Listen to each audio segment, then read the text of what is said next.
Premier League summer transfers tier list. Today, boys, we're going to be ranking some of the most notable Premier League summer transfers. Are they a likely flop, a good signing, or a game changer?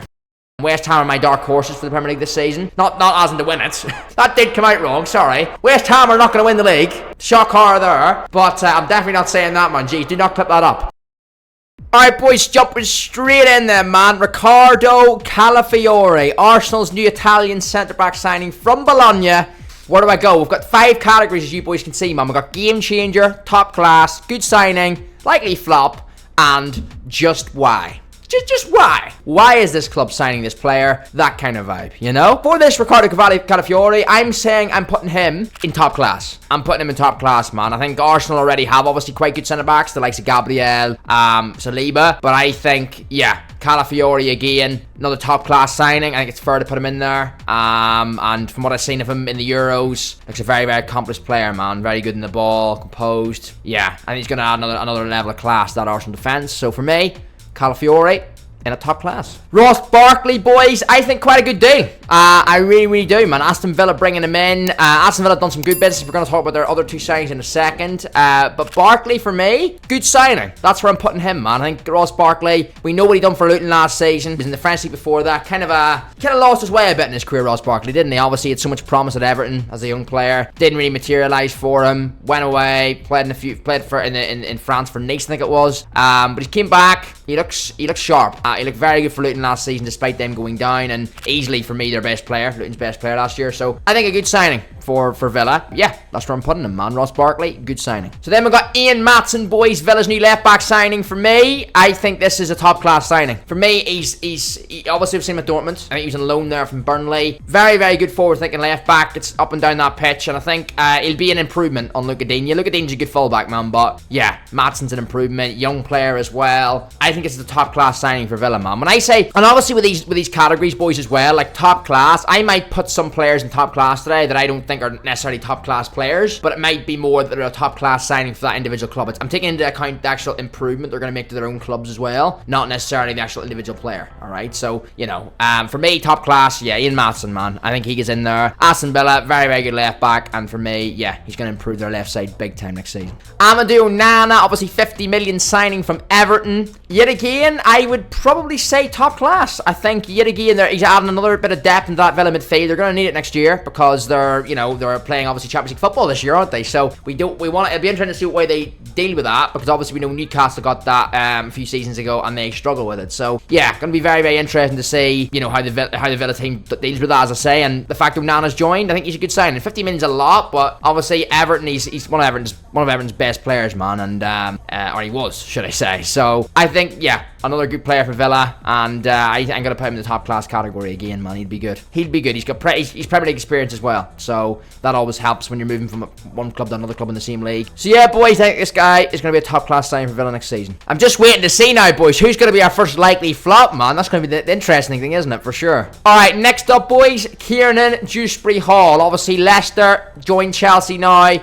New sign for Chelsea under Maresca. I mean, Chelsea right now are a bit of a mess, aren't they? A lot of Chelsea fans are obviously questioning the credentials of Enzo Maresca. Could be a sign that obviously Dewsbury-Hall at Leicester under Maresca likes him, and then he brings him to Chelsea with him when under his new star at Chelsea. So could be a case of that. Dewsbury-Hall's a good player. Is he top class? Yeah, I'd put him between probably good signing and top class. I mean, Chelsea need numbers in that midfield. I mean, they've let Conor Gallagher go, I do believe, haven't they? So they need name. And obviously Gallagher's a different type of player than Dewsbury-Hall, but they need depth in that midfield, man. And I think for me, Dewsbury-Hall, what'd they get him for? 30 million? I would put him somewhere between the good signing and top class. Now the thing with these players is, though, you know, Chelsea are a little bit of an unstable club at the minute, so players coming into it, you don't want them to flop, but there's a potential for it. So let's see what happens with that, man. But I do believe somewhere between good signing and top class, because we know the quality of Dewsbury-Hall. You know, he was very, very good for Leicester, so yeah, let's see how he develops at Chelsea. But I think somewhere between a good and top class signing right there. Pedro Neto. Now this is top class. This is top class, man. This is giving a little bit more squad depth in the attacking areas. We know Mudryk has been very, very hit or miss. Maybe that's being kind, but a lot of people would say a lot worse than that, I guess. But yeah, he's not been great for Chelsea. And you know, Cole Palmer obviously is the standout player in this team, but I think there needs to be a little bit of a lightening of the load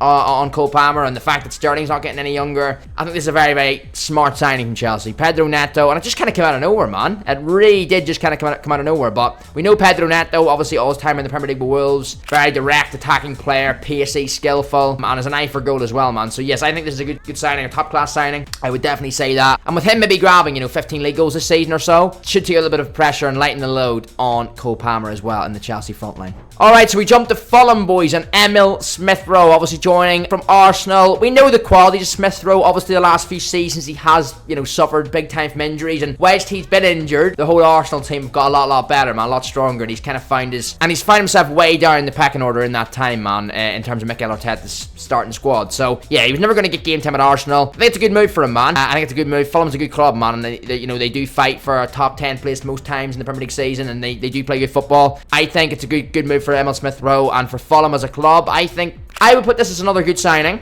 with the potential of being top class. I mean, we don't know what Smith-Rowe's going to do again. Listen, he's still a very young player. He's been out of the game, maybe say a couple of years with injuries. He hasn't played much football, but if he can get his head down, keep working hard, I believe, as I say, we all know the talents of Smith-Rowe. So I think, I'll put this as a good signing with the potential of being into the top class category, man. Obviously, time will tell on that. But he's playing in a Fulham team that plays good football, and I think he'll get chances himself. He'll create chances. So, I'd put this down as a good signing for now with the potential of being top class. Right, we're going to jump over to Manchester, boys. Manchester City. We're about to get under United. Don't worry, that will happen, and that'll be interesting to see what way I rank that, because I haven't even decided really what way I'm going to rank that yet.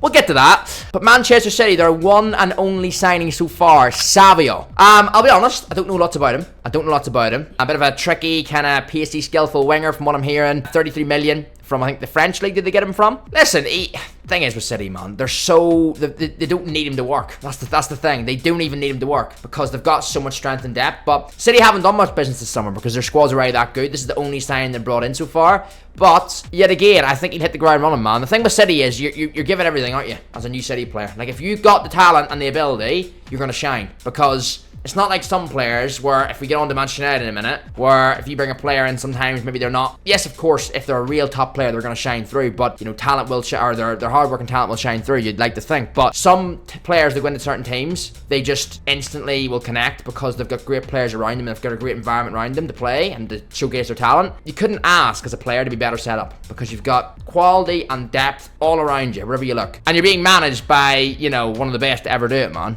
with Pep. So, yeah. For me, Savio, as I say, I don't know much about him. It's hard to rank him because I don't know much about him. But I would say good signing for now. I wouldn't put him any higher because we don't know what he's going to become. But obviously, City see talent in him. They've already got Jeremy Doku there, but they see talent in him. Time will tell, boys. Time will tell. For now, I'd put him in that good signing category. But he's definitely got potential for more money. I think he's a young player. But City have paid 30 million on him. They obviously think he's going to be a good signing for them. But he's got everything in that City team, man. Quality players all around him to help him out and to help him settle in. And he's got a great manager that he's working under. So I think he'll be another one of the, smart signings for City. The recruitment is always very, very good, and Pep is quite, we all know Pep and the way he manages, and he wants players that are going to fit into his style, of course, like any manager does. This guy, I think, for me, good signing for now, and we'll see what he develops into. Manchester United then, boys. We had to do it at some point, didn't we? I'm going to try and do them as much, as quickly as I can here, because we've got quite a lot here, don't we? So we've got Xerxes, we've got De Ligt, we've got Euro, and we've got Mazraoui. Now, there might be more at the time of you boys seeing this video, but right now when I'm recording this is the 4 we've brought in. So,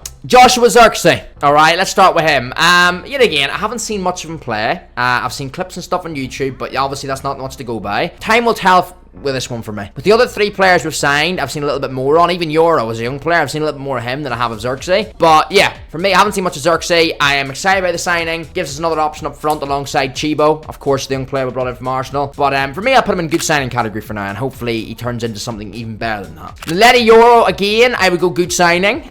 This guy is looking very good though. Now, obviously, we all know the elephant in the room. The man's got injured for 3 months. Now, that is definitely not very ideal.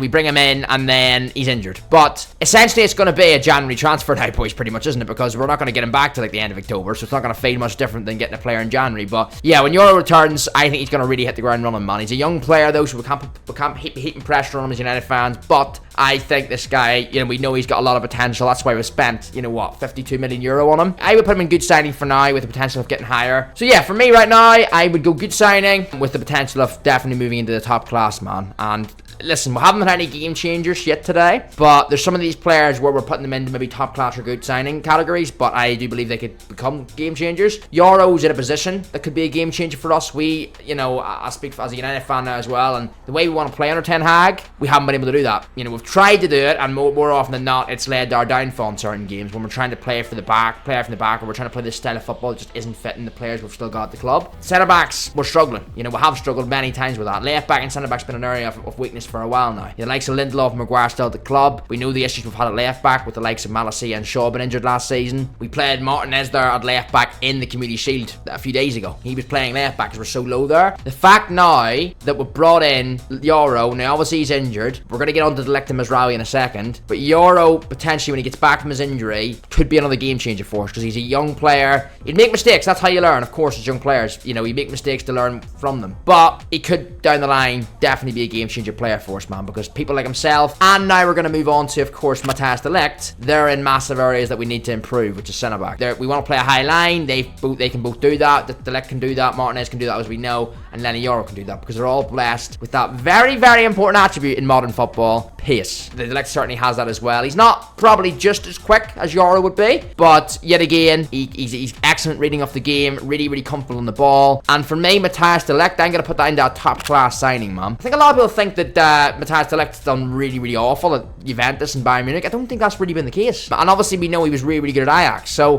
when he was a lot younger, captained the Netherlands team as well, I do believe, right? The youth team. So, he's a leader. I've seen clips of him, not necessarily footballing clips. I've seen clips of him in terms of his leadership abilities and his passion as well. I'm excited for this deal, man. And a few weeks ago, it looked like it wasn't going to happen. And now it was back on the cards a few days ago. And now it's actually confirmed. And I'm going to put him in the top class category, boys, because him and Martinez, now, because we need this signing, man. We brought Yoro in. Obviously, Yoro's got injured. He'll be back in October. But we can't be running with Lindelof and Maguire or Evans beside Martinez. So the fact now that for Fulham on Friday, the likelihood is we're going to have De Ligt and Martinez both playing and both fit to play.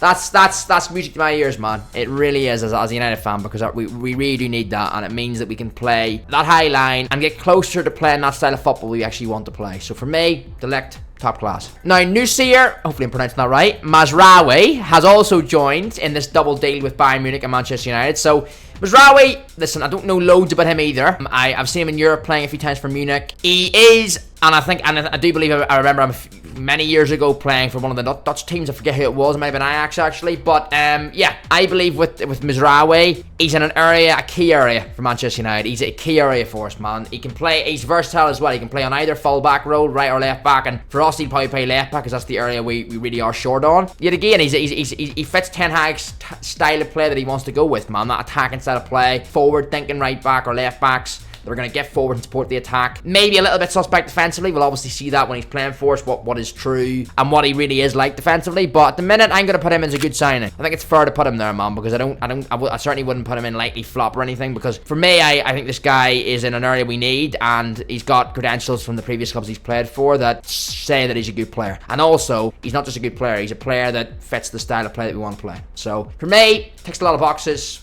Good signing is where I'm putting him. Alright, boys, we've got two more, man. We're going to start with Tottenham. Dominic Solanke. Now, a lot of money paid to Bournemouth for the services of Dominic Solanke. We know how well he's played for Bournemouth over many years, man. He's been their guy for the goals, man. He's kept them in the league many seasons. But he's obviously made this big transition to Spurs. So for me, with Solanke, boys, I'm going to put him in top class. I'm going to put him in top class, man. Spurs are another team that do create a lot of chances for the forwards, and I think Solanke, he adds another element to their strike force, man. They've got Richarlison there, Jung-Min Son, Kulusevski, Brennan Johnson. But for me, yeah, I think having Richarlison fighting it out for Solanke for that number one spot, and Solanke, for me, will start. They've paid that money for him. He's got to start, and Richarlison will come back up. Yeah, I'm putting this guy in top class, man. I've always liked Solanke. Watching him in the Prem for many years with Bournemouth, he's a good player, man.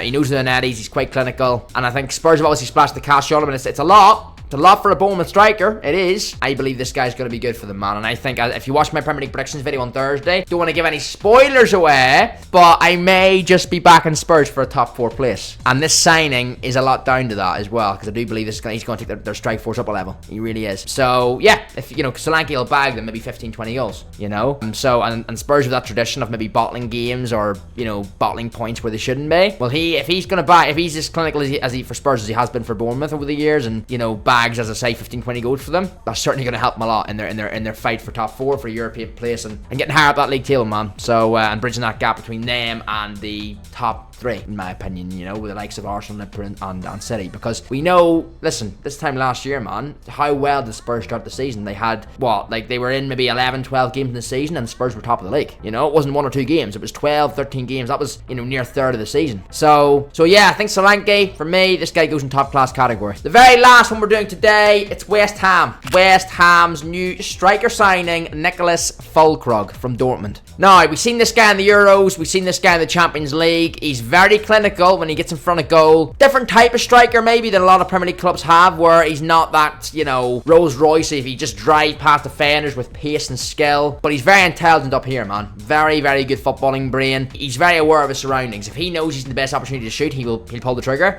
And he's, as I just said there, he's a very good finisher. However, he's great at holding up the ball, bringing others into play and linking the play together, man. And if he sees that there's an extra pass available for a better shot opportunity for his teammate, you better believe he'd play that. And sometimes, obviously, we know strikers, it can be a selfish position, man. And you want your strikers to be selfish, don't get me wrong, because that's part of their jobs to score goals for the team. And, you know, you want them to be selfish and drive on themselves and score the goals. But he's intelligent. He will do that, but also he'll recognise whenever his back's to goal, he's got a defender behind him marking him. He can't really turn. Many strikers would just try and turn and shoot and miss, and the shot power will be awful, and they just flop it pretty much. Whereas him, he'd maybe not shoot that opportunity. He'd see in his peripheral vision that he'll see maybe a player to the left and right of him. And more often than not, he'd pick the right pass. His decision making is very, very good. His first touch is excellent as well, and yeah, he'll play that extra pass to a player in a better position than himself to score. So, for me, Füllkrug, I would put this again in top class. I really, really would, man. Top class signing for Füllkrug to West Ham. West Ham are my dark horses for the Premier League this season. Not as in to win it. That did come out wrong, sorry. West Ham are not going to win the league. Shock horror there. But I'm definitely not saying that, man. Geez, do not clip that up. West Ham are my dark horses in the Premier League this season, not for the Premier League. I worded that wrong. They're the dark horses in the Premier League because I think they're going to sneak a European place, and they may finish a lot higher than other people think they will. So yeah, for me, top class for Füllkrug. I think he's going to be a very, very astute signing for West Ham in the new season. So there we have it, boys. Some of the most notable Premier League summer transfers so far that have happened. We've just tier listed them, man. We've just tier listed them. Covered a lot of different clubs there, many different signings, and I want to know your boys' thoughts, man. Do you agree with anything in this video? Do you disagree with anything in this video? Get your thoughts in, man. That's what the comment section is there for. Do not be shy. As I say, I always love these videos where, a bit like the Premier League predictions that we're going to drop on the channel for you boys on Thursday. They're always very interactive, where they'll cause debate. That's what it's about, man. That's the beauty of football in many ways as well, man, where us as football fans, no matter what football team you support, we can come together and go, I agree with that point, I disagree with that point, you know? So, get in the comments. I'm going to be reading them all, hearting them all, and respond to them all as I always do. Of course, if you're new to the channel, please do subscribe. I really, really appreciate it. We're pushing towards that 500 subscriber mark, man. We're on 330 at the minute, I think. Get subscribed to your new boys. Really, really appreciate the support. And of course, drop a like. Drop a like. That really helps us out as well, man. If you hit that thumbs up, you're pretty much pushing this video on to the next person, man, that doesn't already know about the channel, which I really, really appreciate. Thanks for watching, boys. Have a great rest of your day, and I'll catch us all very, very soon, man. Peace out.